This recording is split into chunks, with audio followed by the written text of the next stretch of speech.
네? 나도 이렇게 될 줄 몰랐어요. 자, 앉았죠? 너무 불안한데요. 뭐가요? 삼각대. 이렇게 불안한 다리는 처음. 자, 오늘 우리에게 주시는 말씀 보겠습니다. 오늘 우리에게 주시는 말씀은 열왕기상 19장 9절에서부터 18절까지의 말씀입니다. 열왕기상 19장 9절에서부터 18절까지의 말씀입니다. 열왕기상 어디 있어요? 구약이에요? 신약이에요? 오, 은서가 대답해줬어요. 은서 칭찬해. 나중에 맛있는 거 사 먹어? 이거 이거? 자, 열왕기상 너무 크게 웃는 거 아니에요? 나 여태까지 지금 목 쓰고 왔거든요. 목이 쉴 수도 있지. 열왕기상 19장 9절에서부터 18절까지 말씀. 내가 한 절, 우리 친구들이 한 절 읽겠습니다. 제가 먼저 읽을게요. 엘리야가 그곳 굴에 들어가 거기서 머물더니 여호와의 말씀이 그에게 임하여 이르시되 엘리야야 내가 어찌하여 여기 있느냐. 그가 대답하되 내가 만군의 하나님 여호와께 열심히 유배하오니 이는 이스라엘 자손이 주의 언약을 버리고 주의 제단을 헐며 칼로 주의 선지자들을 죽였음이오며 오직 나만 남았거늘 그들이 내 생명을 찾아 빼앗으려 하나이다. 여호와께서 이르시되 너는 나가서 여호와 앞에서 산에 서라 하시더니 여호와께서 지나가시는데 여호와 앞에 크고 강한 바람이 산을 가르고 바위를 부수나 바람의 가운데에 여호와께서 계시지 아니하며 바람 후에 지진이 있으나 지진 가운데에도 여호와께서 계시지 아니하며 또 지진 후에 불이 있으나 불 가운데에도 여호와께서 계시지 아니하더니 불 후에 세미한 소리가 있는지라. 엘리야가 듣고 겉옷으로 얼굴을 가리고 나가 불 어귀의 섬에 소리가 그에게 임하여 이르시되 엘리야야 내가 어찌하여 여기 있느냐. 그가 대답하되 내가 만군의 하나님 여호와께 열심히 유배하오니 이는 이스라엘의 자손이 주의 언약을 버리고 주의 제단을 헐며 칼로 주의 선지자들을 죽였음이오며 오직 나만 남았거늘 그들이 내 생명을 찾아 빼앗으려 하나이다. 여호와께서 그에게 이르시되 너는 내 길을 돌이켜 광야를 통하여 다메섹에 가서 이르거든 하사엘에게 기름을 부어 아람의 왕이 되게 하고 너는 또 니치의 아들 예후에게 기름을 부어 이스라엘의 왕이 되게 하고 또 아벨 무홀라 사밧의 아들 엘리사에게 기름을 부어 너를 대신하여 선지자가 되게 하라. 하사엘의 칼을 피하는 자를 예후가 죽일 것이요 예후의 칼을 피하는 자를 엘리사가 죽이리라. 그러나 내가 이스라엘 가운데에 7,000명을 남기리니 다 바알에게 무릎을 꿇지 아니하고 다 바알에게 입맞추지 아니한 자니라. 아멘. 한 주간 잘 지냈어요? 네. 11월도 마지막 주가 되다 보니까 진짜 겨울이 왔다고 느껴질 만큼 날씨가 많이 추워졌습니다. 우리 친구들 감기 안 걸리게 옷 따뜻하게 입고 다닐 수 있기를 바랍니다. 목사님 요새 목도리를 이렇게 하고 다녀요. 근데 그 목도리도 그냥 목도리가 아니라 열선이 깔려 있어갖고 보조 배터리 이렇게 넣어가지고 열이 나는 목도리를 하고 다니거든요. 신문물이다. 얼마 안 비싸요. 15,000원? 근데 그거를 하고 다니는데 목사님 원래 목도리 같은 거 안 하는 스타일이거든요. 근데 어른들은 뭐라고 얘기해요? 목이 따뜻해야 된다. 얘야 목이 따뜻해야 된다. 맨날 그 얘기를 하셨는데 이해를 못했어요. 왜 목이 따뜻해야지 이게 좋다고 얘기하는지 이해를 못했는데 새벽 예배 나올 때 그걸 끼고 나오잖아요. 다 필요 없어. 뭐 후드 이런 거 다 필요 없어. 그거 하나면 진짜 여기가 따뜻하니까 다 이렇게 따뜻하다는 말이 이제 그게 확 와닿는 그러한 나이가 되어 버렸습니다. 여러분들 나이 때 나도 청바지 입고 교회 가고 면바지 입고 그래 교회 가도 전혀 기량치 않았는데 이제는 너무 추워요. 이제는 기모가 아니고서는 겨울에 살아갈 수 없는 그러한 시절입니다. 뭐 지금 별로 춥지는 않겠지만 그래도 지금 몸을 챙겨서 이렇게 따뜻하게 입고 다니지 바래요. 자, 지난주 추수감사주일이었어요, 그죠? 연합으로 예배를 드렸고 그 전주에 우리 중고등부 예배 때 설교 혹시 기억나요? 뭐 어떤 설교였는지? 쓱싹 어디는 했는지 기억나요? 쓱싹 힌트. 힌트? 하나님의 말씀이 나오지 않는 두 가지 성경 중에 하나. 에스더. 왜 에스더 말이 안 나와? 근서야? 에스더서에 대해서 우리가 설교했습니다. 에스더서에서 설교를 하면서 무슨 내용을 살펴봤어요? 우리가 하나님이 보이지는 않지만 그 가운데서 일하고 계신 하나님이 우리 가운데 일하고 계심에 대해서 이렇게 살펴보는 그것들을 바라봤습니다. 2주 동안 어떻게 여러분들의 삶 가운데서 하나님이 그 일하고 계심에 대해서 잘 느꼈나요? 어때요? 네. 어떻게 느꼈는지 얘기해 볼래요? 자, 네. 그런 내 삶 속에서 하나님이 보이지는 않지만 그래도 하나님이 역사하고 계시다는 것들을 여러분들이 느끼면서 이렇게 살아가기를 바랍니다. 오늘도 이렇게 보이지 않음에도 불구하고 역사하시는 하나님과 조금 연계된 내용들을 이야기를 하려고 합니다. 자, 본문에 들어가기 앞서서 그림 하나 보고 우리 이야기를 한번 나눠봅시다. 자, 무슨 얘기를 하고 싶어서 목사님은 이 그림을 가져왔을까요? 끝까지. 어떤 느낌이에요 지금? 이 사람은 뭐 하고 있어요? 열심히 굴을 파고 있고, 이 사람은 뭐예요? 포기했어요. 포기하고 돌아가고 있습니다. 목사님이 이 그림을 들고 온 이유는 뭘 얘기하냐면 성공과 실패에 대해서 이야기를 하려고 들고 왔습니다. 여러분은 성공하고 싶나요? 실패하고 싶나요? 역시 중고등부는 딱 답이 나와요. 성공하고 싶어요? 실패하고 싶어요? 이러면 성공이요. 유초등부 뭐라고 얘기해요? 실패요. 저는 실패하고 싶어요. 귀여워. 힘들어요. 네. 자, 이렇게 우리는 아마 많은 사람들이 다 성공을 하고 싶을 거예요. 성공에 대한 이미지는 어때요? 여러분이 가지고 있는 성공에 대한 이미지, 이렇게 막 화려하고 신나고 좋은 기쁜 이런 이미지가 성공의 이미지잖아요.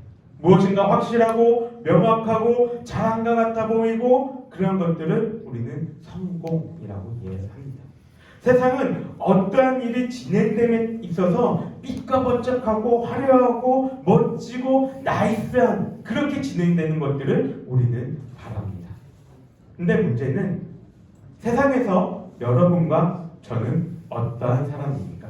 전에도 한번 이런 얘기를 한 적이 있죠. 우리는 세상에 속하였지만 세상 속에 빠져가면 안 된다라고 얘기하면서 어떤 그림을 보여줬어요? 폭풍우 속에 있는 배의 모습을 보여줬죠. 세상은 폭풍을 치고 있는 저 바다이고 우리는 배라고 이야기를 했습니다. 우리는 세상에 속하여 있지만 세상에 빠져 사는 사람들이 아니라 그 위를 떠다니며 세상을 다스리는 자들이 돼야 한다 이야기했습니다. 그런데 성공이 말하고 있는 이 성공이나 성경이 말하는 성공이나 일이 이루어지는 이 과정들을 보면 세상이 말하는 것처럼 화려하고 멋지고 나이스하게 진행되는 일이 거의 없다는 거예요. 본문은 이런 상황 속에서 우리의 믿음이 과연 그러면 무엇을 바라보고 우리는 어떻게 해야 하는지에 대해서 잘 이야기를 하고 있습니다. 본문의 주인공 누구입니까? 네? 누구예요? 그렇죠. 이거 좋아해요? 왜 대답을 안 해? 마이크를 줘야 대답하는 거야? 엘리야죠. 우리가 조금 있으면 은서 시험 기간이 끝났죠. 고등부는 이번 주 시험이죠. 국사나 역사 계통 이 세계사 시험 칠 때에 이런 질문들이 많이 나옵니다. 누구 왕 이렇게 적어놓고 그 사람의 업적이 뭐냐? 이 사람 뭐 했냐? 이렇게 이 질문들이 많죠? 우리 최수정 형님께서 또 드라마를 하나 또 찍으셨습니다. 뭐예요? 고려 거란전쟁. 여기서 최수정은 이번에 왕이 아니고 강감찬 역을 맡았어요. 강감찬의 가장 대표적인 업적 무엇입니까? 은선 무엇이에요? 니네 국사 시험 보잖아. 강남사 안 배웠어요. 강감찬 안 배웠어요? 기술. 아직 과목이 없습니다. 아 국사 안 배워요? 고2 때로 했어요. 아 진짜? 그럼 고1 때 배워요? 1대요. 아 그럼 뭐냐고? 너무 오래됐어요. 야 1년밖에 안 됐는데. 자 준영이 나의 희망. 준영아 강감찬의 업적이 뭐예요? 우리 교사분들 땅 보지 말고 강감찬의 가장 큰 업적은 뭡니까? 귀주대첩. 귀주대첩. 왜 뭐라고 얘기했는데? 큰 소리 왜 얘기해? 귀주대첩. 그러면 귀주대첩이 어떤 전쟁이었어요? 뭐 했어요? 아 거란군이 쳐들어왔겠지. 고려 장수니까 거란군이 쳐들어온 거 어떻게 막았어요? 장수로. 강화도. 뭐라고? 강화도. 강화도? 강화도는 약간 뒤에 얘기고 은사 살짝 얘기한 거 비슷한데? 크게 말해. 크게 말해봐. 다시 놀아요. 아 진짜? 아는 것처럼 얘기해.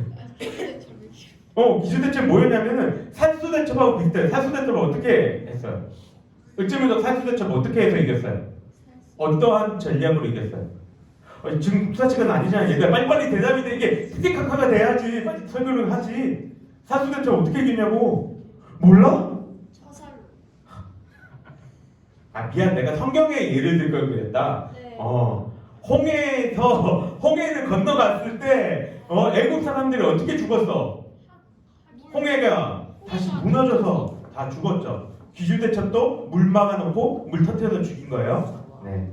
살수대첩도 똑같고. 그래서 살 수가 없어요. 그럴 거예요. 네. 자 어쨌든 이 얘기를 하고 싶은 게 아니야 얘들아. 내가 하고 싶은 얘기는 성경으로 다시 돌아와서 엘리야의 가장 큰 업적이 무엇입니까? 그래 이 반응이겠지? 자 뭐예요? 850대 1 뭐예요? 누구하고 850대 1이에요?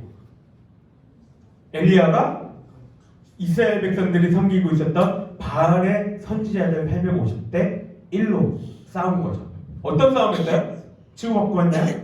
UFC 850전이야? 와 그럼 엘리야 와 장난 아닌데? 자 850대 1 어떤 싸움을 했어요? 내가 그냥 미안해요. 내가 얘기할게. 오늘 어질어질하다. 자 850명의 바알의 선지자들과 엘리야 한 사람이 뭐에 대한 내기를 했냐면 누가 진짜 참신인가에 대해서 내기를 했단 말이에요. 그래서 어떤 걸 하냐면 돌담을 이렇게 막 쌓아놓고 니네가 믿는 바알에게 기도하고 내가 믿는 하나님께 기도해서 누가 먼저 이 제단에 불을 붙이냐 우리 한번 알아보자. 기억나? 그게 엘리야야? 알아보자. 그래서 진짜 누가 참신인지 한번 해보자. 이걸 한 거예요. 그 누가 이긴 거예요? 엘리야가 이겼죠. 바알신 850명을 섬기고 있는 이 바알신들의 선지자들이 아침부터 낮까지 자기 몸을 찢어가며 피를 흘려가면서 막 소리를 치면서 목이 쉬어가면서 바알에게 불을 내려주셔서 기도합니다. 어떻게 돼요? 구름 한 점 없어요. 엘리야가 옆에서 얘기해요. 뭐라고 얘기합니까? 야, 바알 어디 잠깐 나갔나 봐. 좀 더 크게 얘기해야 될 것 같은데? 좀 더 소리를 지르고 좀 더 이렇게 자극적이게 해봐. 그래야지 들어줄 것 같은데? 막 바알신을 섬기고 있는 선지자들이 막 자신의 몸을 찢고 했는데도 불이 내려오지 않습니다. 근데 엘리야는 단 한 번 드린 기도로 불이 내려와 그 제단과 물들을 다 불살라 버렸다라고 이야기를 하죠. 그 다음에 엘리야는 어떻게 합니까? 바알 선지자들은 다 죽여버립니다. 근데 우리 친구들 생각해봐요. 지금 엘리야가 하나님이 참신이라는 것을 지금 기도를 해서 보여줬고 바알의 선지자 850명도 다 죽였어요. 그런데 어떻게 그럼 이스라엘 백성들이 반응해야 돼요 이제? 어떻게 해야 돼요 이스라엘 백성들? 와 잘했다 해야 돼요? 어떻게 해야 돼요? 하나님께로 돌아와야 되죠. 근데 지금 이 모든 일들이 벌어졌음에도 불구하고 그 당시 아합 왕과 이세벨 왕비는 회개를 하지 않아요. 하나님을 인정하지 않아요. 더 나가서 뭐라고 얘기해요? 엘리야를 죽여버리겠다 협박합니다. 이 사실에 엘리야가 겁을 먹고 도망칩니다. 그리고 강가에 앉아 투정 부리며 불만을 토로하는 것이 오늘 본문 앞의 내용이에요. 내가 이거를 이렇게 길게 얘기할 줄 몰랐지만 이게 본문 앞까지의 내용이에요. 왜 그럼 친구들 이제부터 중요한 거예요. 왜 엘리야는 하나님께 불만을 이렇게 토로할까요? 엘리야의 불만이 뭘까요? 뭐가 마음에 안 들까 하나님한테? 왜 저 사람들 마음이 안 돌아가? 그렇죠. 하나님, 내가 이렇게까지 했는데 내가 진짜 열심히 특심이어서 내 모든 걸 바쳐가면서 내가 이렇게까지 했는데 왜 저 이스라엘 백성들의 마음은 변하지 않습니까? 왜 왕과 왕비의 마음은 변하지 않고 나를 죽인다 합니까? 그냥 나 이제 더 이상 못하겠습니다. 나 그냥 죽여주세요. 이게 엘리야가 지금 이야기를 하고 있는 거예요. 10절과 14절에 엘리야는 두 번 반복을 합니다. 내가 하나님의 일을 정말 열심히 했는데 너무너무 열심히 했는데 이스라엘 백성들은 돌아오지 않습니다. 왕과 왕비는 돌아오지 않고 제단들을 다 헐고 이 선지자들을 다 죽이고 있습니다. 이게 실상이에요. 그래 나도 이제 지쳤으니까 다 그만두겠습니다. 그냥 나 죽여주세요. 이 말을 하고 있는 겁니다. 이 엘리야의 반응, 이 이야기에 하나님이 어떻게 반응하십니까? 똑같이 두 번에서 반응하십니다. 11절과 12절 하나님의 반응이 뭐라고 얘기하시냐면 크고 강한 바람이 불어 산을 부수고 지진이 일어나 땅을 흔들고 그 이후에 불이 났음을 이야기를 해요. 이러한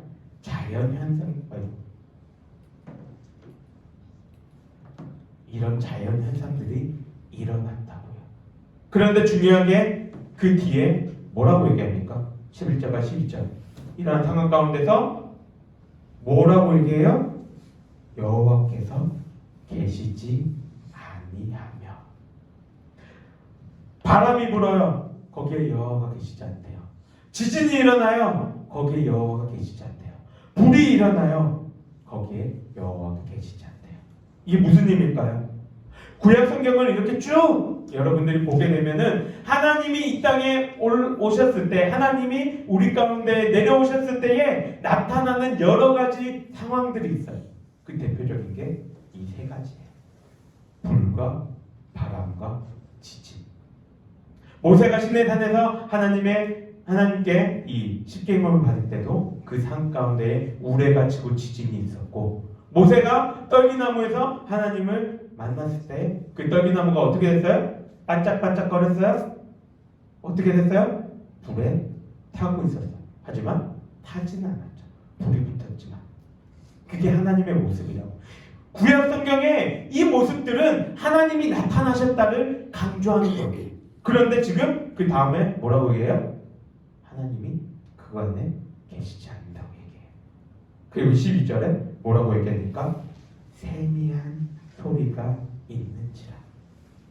옛날 하나님이 나타나실 때는 저렇게 번개도 치고 지진도 나고 막 웅장하고 화려하게 나타나셨는데 이제는 어떻게 나타나셨다고요? 세미하게. 이게 무엇을 의미하냐면 하나님은 꼭 화려하게 멋지게 성공적인 모습 속에서만 존재하시는 분이 아니라는 거예요. 들릴까 말까한 그 조용한 소리 속에서 하나님은 엘리야에게 나타나셔서 이 악한 이스라엘들을 어떻게 심판하실지 말씀하세요. 엘리야의 입장에서는 850명의 선지자를 다 죽은 그때 모든 백성들이 다 무릎을 꿇고 눈물을 흘리고 옷을 찢고 죄를 뒤집어 쓰면서 하나님 잘못했습니다. 그게 마치 하나님이 일하신 것 같아 보였겠지만 하나님은 그렇게 하시지 않는다라는 거예요. 하나님의 뜻은 어떤 거예요? 엘리야야, 나는 그렇게만 일하지 않아. 나는 바람과 불과 지진 이것 속에서만 일하지 않아. 나는 잠잠한 가운데서도 일하는 여호와야. 이것을 말씀하십니다. 이 사실은 우리에게 중요한 가르침을 줘요. 우리는 언제나 성공이나 화려함이나 무엇인가 이루어져야지만 하나님이 일하셨다, 하나님이 행하셨다 우리는 여길 수 있어요. 근데 그게 아니라는 거죠. 하나님은 우리가 실패하고 넘어지고 쓰러져 있는 그 상황 속에서도 여전히 동일하게 일하고 계시다는 거예요. 하나님은 세미한 소리 속에서 역사하시면서 우리들을 이끌어가고 계세요. 내 뜻대로 내 생각대로 일하지 않으신다고 해서 하나님이 없는 것이 아니라 하나님은 내가 차마 듣지 못하고 알아채지도 못하는 그 음성으로 조용하게 지금도 우리를 위해서 일하고 계시다는 겁니다. 이 사실을 깨달은 자와 깨닫지 못하는 자의 신앙은 천지차이예요. 세미하게 말씀하시는 하나님을 깨달은 자는 모든 상황, 지금의 내 모든 상황이 하나님의 뜻 안에 있다는 것을 인정하며 살아가게 됩니다. 하지만 세미한 소리 속에 역사하시는 하나님을 깨닫지 못한 사람의 신앙은 엘리야가 그랬던 것처럼 내 생각대로 되지 않을 때 불평과 불만을 토로하게 되는 겁니다. 한 가지 예를 들어줄게요. 오늘 한 명이 안 왔죠? 선생님들 한 명. 박정희 선생님이 안 왔어요. 대충 알고는 있을 거예요. 교통사고가 나서 박정희 선생님하고 우리 교회 황광희 권사님하고 박현수 지사님하고 함께 이제 교회 트립 때문에 어디를 가는데 그냥 신호받았고 서 있는데 뒤에서 차가 와서 박았어요. 근데 진짜 감사하게도 얼마 다치지는 않았어요. 근데 우리 한번 생각해 봅시다.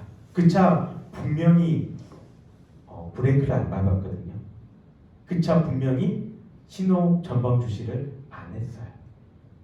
근데 박았는데 범퍼만 조금 빠지고 뒤에 그 유리만 깨졌지. 뭐 선생님들은 아프시죠 지금? 아파서 병원에 입원해 계시긴 하지만 그렇게 크게 다치지는 않았어요.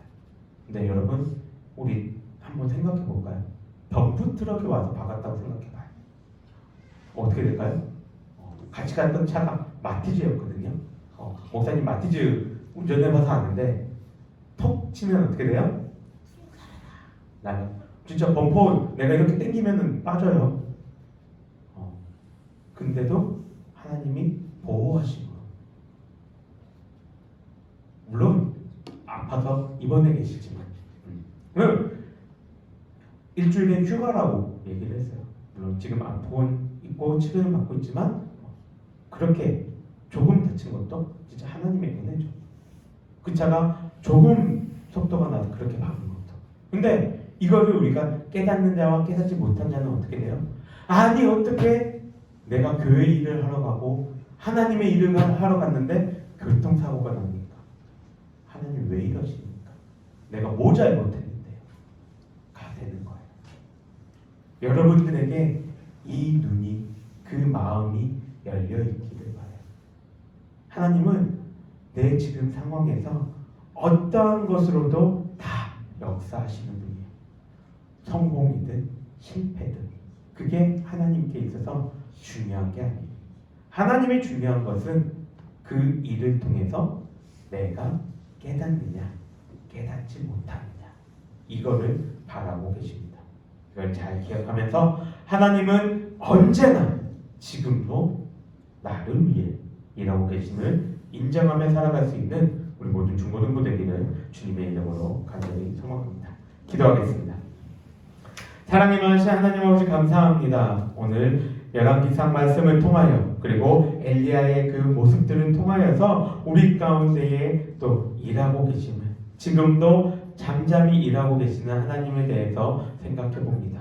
우리의 생각과 마음과 우리의 이해로서는 하나님이 우리를 버리신 것 같고 우리에게 벌하시는 것 같고 우리와 함께하지 않으시는 것 같은 그 상황 속에서도 하나님은 세미하게 우리 가운데 일하고 계시고 우리를 위해 주시고 우리와 함께 계시는 분이라는 것을 기억할 수 있게 하여 주시옵소서. 그래서 그렇게 일하시는 하나님을 우리 친구들이 깨달아 하나님 앞에서 온전히 하나님 아버지의 그 주권을 인정하며 살아갈 수 있는 우리 모두가 될 수 있도록 주님 함께하여 주시옵소서. 여호와는 내게 복을 주시고 너를 지키시기를 원하며 여호와는 그의 얼굴을 내게 비추사 내 베푸시기를 원하며 여호와는 그 얼굴을 내게로 향하여 드사 평강 주시기를 원하노라. 아멘. 수고하셨습니다.